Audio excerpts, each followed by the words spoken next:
भगवान की मजदूरी।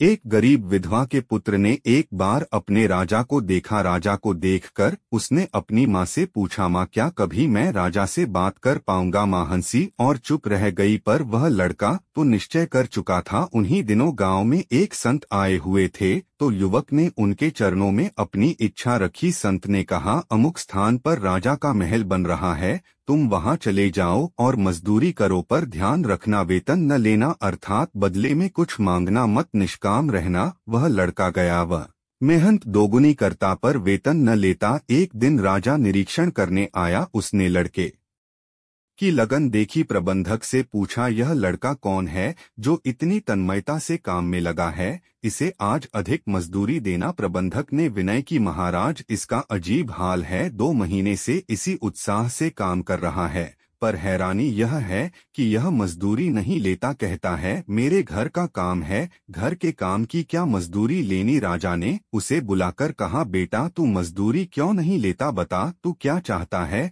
लड़का राजा के पैरों में गिर पड़ा और बोला, महाराज आपके दर्शन हो गए, आपकी कृपा दृष्टि मिल गई मुझे, मेरी मजदूरी मिल गई, अब मुझे और कुछ नहीं चाहिए। राजा उसे मंत्री बनाकर अपने साथ ले गया और कुछ समय बाद अपनी इकलौती पुत्री का विवाह भी उसके साथ कर दिया। राजा का कोई पुत्र था नहीं, तो कालांतर में उसे ही राज्य भी सौंप दिया। बिल्कुल इसी प्रकार से भगवान ही हम सभी के राजा हैं और हम सभी भगवान के मजदूर हैं। भगवान का भजन करना ही मजदूरी करना है, संत ही मंत्री है, भक्ति ही राजपुत्री है, मोक्ष ही वह राज्य है। हम भगवान के भजन के बदले में कुछ भी न मांगे तो वे भगवान स्वयं दर्शन देकर पहले संत से मिलवा देते हैं और फिर अपनी भक्ति प्रदान कर कालांतर में मोक्ष ही दे देते हैं।